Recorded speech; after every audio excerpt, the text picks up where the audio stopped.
Hello, art students, remote and in person. This is Miss Barhill bringing you your lesson for this week. What we're going to be doing is reviewing all the different kinds of lines that we have in art. And you know, lines turn into shapes, and lines can make things have movement. Lines can make things have rhythm, which is movement. So those are some art words that you guys should know, or they might be new to you. So anytime you've got a pattern in any kind of artwork, it makes it more interesting. It also gives it that movement and that rhythm that I was talking about. So I'm just going to review the lines so you can kind of get an idea of what kind of lines that you'll be using in your art today. And so if you remember from kindergarten, or if you didn't have me in kindergarten, it's just the names of the lines that we've been studying since kindergarten. Of course, we've got straight lines, simple and easy. Broken lines. We've got dotted lines. We have got wavy lines, which is good for drawing mountains or oceans. We've got zigzag lines, which are good for sharks' teeth.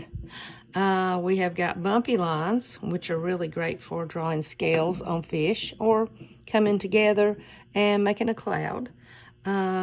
We also have this one that we named castle top, over, up, over, down. If you remember the castle top, we gave that name several years ago. Some kids want to say diagonal is a line, but diagonal is actually a direction. It goes corner to corner. But we can use two diagonal straight lines and put them together and make crisscross lines. Or we can have them vertical and horizontal and create a different kind of line, like a checkerboard. So those are all the different kinds of lines. Oh, I missed one. Curly. I forgot about curly. So those are all the different kinds of lines that we've studied in the past that we can use in this art that we're going to make today.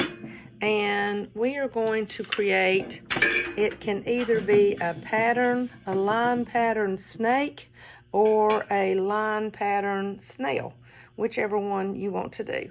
So I left out one of the lines that we learned in kindergarten, which is a spiral. So we're going to make a spiral to make our snake look like it's coiled up, or it will look like a snail shell. So when you get your paper in pencil, start in the center and create a large spiral until you run out of room. Round it off.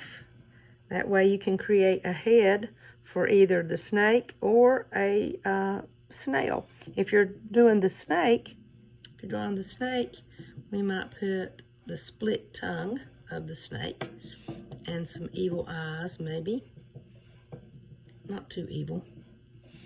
So we can create that for the snake to let everybody know it's a snake. Or if we want to make it a little snail in his shell, we could turn this tongue into the little, I'm not sure what they're called. I think they're antennas, but somebody told me that that's what the snail actually sees with. I've never investigated that, so I really don't know. But I'm just gonna call them antennas. And if you want to add an eye from the side, or an eye, two eyes from the front, and a smile, hey, that's okay too. You can make your snail as cool as you want to, because he's your snail, right? So he's having a crazy day, it looks like. So after you draw the spiral and turn it into a snake or a snail, I want you to divide the sections of your snail or snake. Divide your snail or snake into sections. I got that backwards. I usually use my hand to measure right below the neck. Draw a straight line and create a section as wide as your hand. So there's that section. Keep turning your paper and measure using your hand, going all the way around. This is where we're going to create our pattern of lines and hopefully create some textures, maybe some variety, and of course it's going to have variety, which will also make it look like it's got a little movement in it or some rhythm in it. It's not actually moving, but in art when we have a variety of different things, it tends to make us think that it has some rhythm and some movement in it. So I have went all the way around and divided my snail into sections the width of my hand. So inside each section, we can do any of the lines that we talked about. We talked about straight, which is a little boring. So you might say, well, I'm going to do a pattern. I'm going to do broken and straight. So it's a little bit more exciting.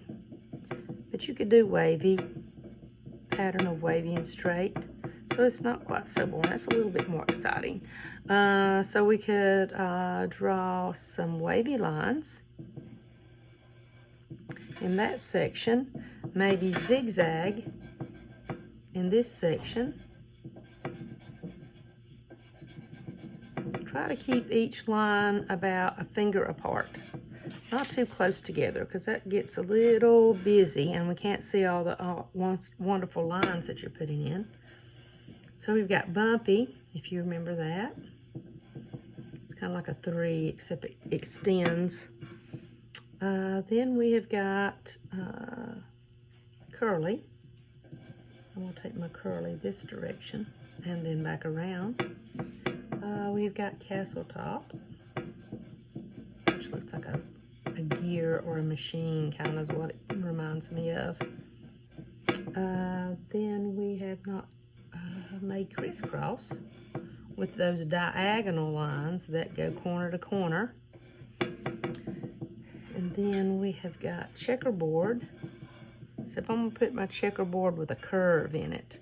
If you've ever played checkers or you've ever watched a race and there's the checkered flag at the end. So I've used up all of my line. Oops. Yep. Nope, I've used broken. Left out the broken. So I'll put broken in here. So it's a little boring. Gives it a nice little texture though. I'll keep that. Maybe I've decided that I want to draw a giant spiral, which that is a line too. It's what we started with. Kind of is a good way to end that. I didn't even think about it till I was actually doing this lesson. That could be a good way to end the snake or the snail. I got a tongue twister. Good way to end it in the center. I think that's a good idea. Well, I like it anyway. Also, if you do the snail, you might want to add in a little tail. And I'll just do a couple of wavy lines inside there. So after you draw it in pencil and create all the different lines and patterns, and you can even add shapes too inside there if you want to. That's fine, because it's your snail. You can make it be as creative as you want to be. It does not have to look just exactly like mine.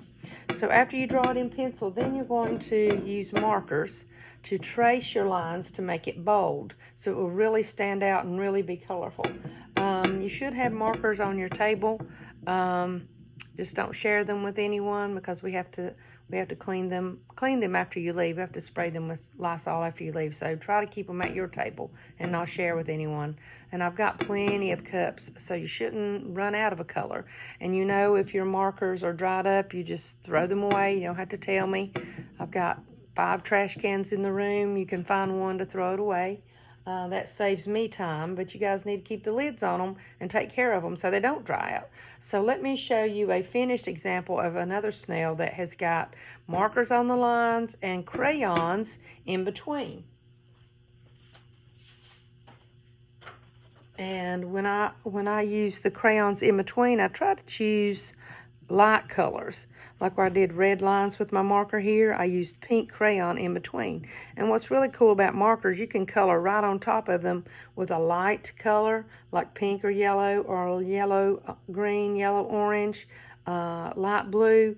It colors right on top of it, and it doesn't even affect the markers at all. So you can have bold, bright colors on your snake or any artwork on your snake or your snail, whichever one you choose to do. So have fun with it. Don't forget to put your grade level and your teacher's letter. I think I have Miss Bear's class this morning. So 1 BA from Bear and your name, and then I have 2nd grade, which is Miss Brown, I believe. k-2br. You can take these with you today if you want to. You can leave them with the sub, and she can let me see them. If you finish early, you know the rules about free draw. Should be plenty of paper over there. And you guys have a good day, and I will see you next time.